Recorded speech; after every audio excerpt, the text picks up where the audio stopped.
Hey guys, and welcome to another episode of Federico Talks Watches. And today I'm going to talk about a subject that's been widely requested, and that is my top five favorite Rolexes under $5,000. These are obviously going to be pre-owned secondhand pieces, and prices do vary, so you're going to have to shop around a little bit. But for the most part, these pieces mentioned can be had under 5 grand. Now, these are in no particular order, and if you have any questions, please feel free to drop a comment in the box below. All right, thanks. Let's start. Number one.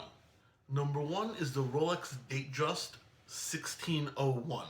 This is a 36 millimeter watch, and it comes in either two-tone 14 karat gold and steel, or just straight stainless steel.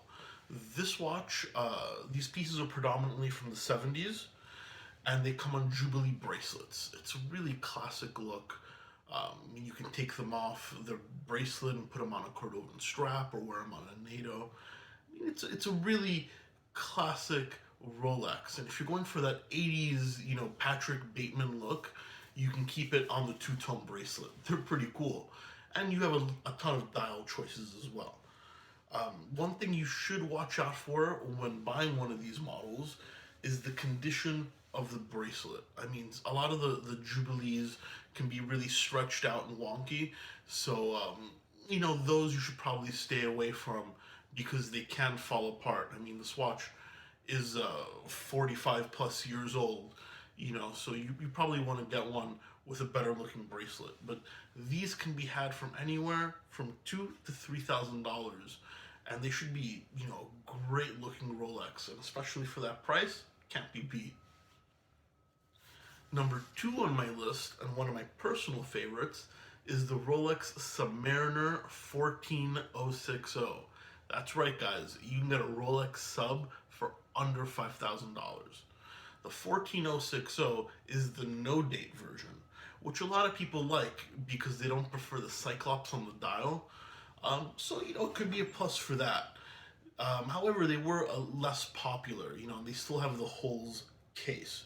Now, this is still a modern Rolex. It's pre-ceramic, so it's one generation old. I think they stopped making it around 2010. And what you got to look for when you're getting one of these watches is the lug condition. You want to make sure it hasn't been over polished and that it's razor sharp on the lugs. Because when you do polish it, you lose value, and a lot of the lugs can be uneven, so the watch might not look right. But if you get a nice condition one, I mean, you're getting a Rolex sub under 5,000. I mean, it's an icon. It really can't be beat. Now, these can be had for a little more, between $3,800 to $5,000, depending if they're box and papers, the polishing condition, how nicked up it is. But you can get a really nice example under 5 grand, and as I said, can you really beat a sub for that price? I don't think so. All right, moving on. Number three on my list, and this is an oldie, is the Oyster Precision 6422. Now, this is a little different than the other ones I'm recommending, as it's smaller. It's a 34 millimeter case, but nothing wrong with that. I mean, smaller is coming back into fashion. No one's really wearing those 50 millimeter monstrosities anymore. And it's also different because it's a manual wind watch. So it's not automatic, it won't wind on the wrist. You're gonna have to manually wind it, which is actually pretty cool because not many Rolexes come in the manual wind flavor, so to speak. These pieces are older, they're from the 40s and 50s. And what you really want to look out here is two things. One, the condition of the rivet bracelet, if it even comes on a bracelet. Now, the rivet bracelet is how Rolex used to make bracelets, and the links are intertwined with a rivet in between. So these really can stretch a little bit like the Jubilees. So if it comes with a bracelet, you want to make sure that it's in decent shape. However, a lot of them won't come with a bracelet, and many people prefer to wear them on NATOs or leather straps anyway. And then another thing to watch out for is the dial. You want to make sure the dial is not refinished. I don't want to stress this enough. It's 1,000 times better to get a really old patina destroyed dial than one that's been refinished. You know, collectors put no weight in a refinished dial, and it actually really drops the value of the watch.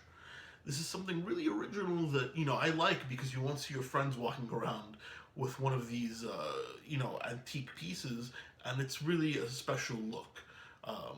Nowadays that's really in fashion. So you really can't beat the Oyster Precision 6422, especially for the price. I mean, these $2,000 to $3,000 all day. Can't beat it. Number 4 on my list is another Rolex which did not get a lot of love back in the day, but I absolutely love it. And that's the Rolex Explorer 2 16570. These came in a black and white dial, but under $5,000 it's a lot easier to find the black dialed version. This is a GMT Master 2, so you've got the GMT hand, so you can tell 2 time zones, which you guys know I love because I travel a lot. And it's one of the more modernish Rolexes. These are from the 2000s, maybe the late 90s. The new Explorer 2 is 42 millimeters. This is 40 millimeter, which I actually prefer, even though I have pretty large wrists. These are 100-meter water resistant, and the thing you should watch out for when buying one of these is you have to make sure that the dial marker color matches the hand color. A lot of these had tritium hands or markers, and they were serviced, and Rolex put Luminova hands or markers, so the hands don't match the dial. You can really see this in pictures. It shouldn't be something too difficult to pick up on, but you really want to make sure that the color of the lume on the hands matches the color of the lume on the dial markers. It just looks wacky otherwise, and it really brings down the value of the watch. These right here are on the more expensive side. I'd say between $3,800 to $4,500. However, it's a modern Rolex icon, and it was really underappreciated, so I really think these are going to skyrocket in the future. And number 5, and the most modern Rolex on my list that really gets no love, and I don't understand why, maybe you guys can tell me in the comments, is the Rolex Milgauss 116400. This is the modern Rolex Milgauss that's still being sold today. The colored crystal ones, the green crystal and the blue crystal, still fetch quite a bit, but particularly the white dial with the non-colored crystal, which is my personal favorite actually, is really taking a beating on the second-hand market. I mean, these watches came out in 2007.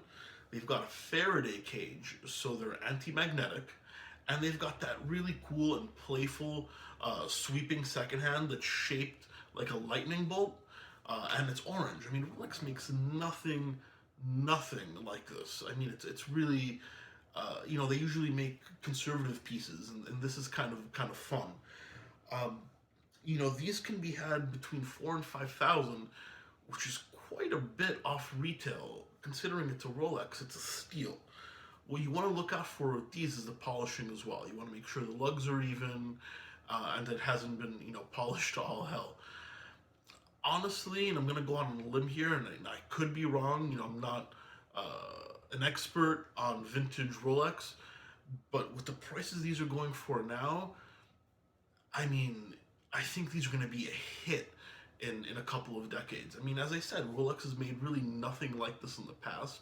It's really playful. It's got that lightning second hand, the crazy colors, orange. It's a white dialed sport watch, which is really rare as well. I think they're underappreciated now, but when the watch gets discontinued, I really think that collectors are going to be rushing after these pieces. Well, guys, tell me what you think. I mean, this is my list of 5. I could have added an Explorer 1. They can also be had for under 5,000. A couple of other Datejust models. But, what do you think? Do you like my list? Do you agree? Let me know. Leave a comment in the comment section below if you have any questions. And please like and subscribe if you like the content. I really hope to be bringing these out, if not daily, at least 5 times a week. So I hope to see you guys in the next episode of Federico Talks Watches. Thank you so much.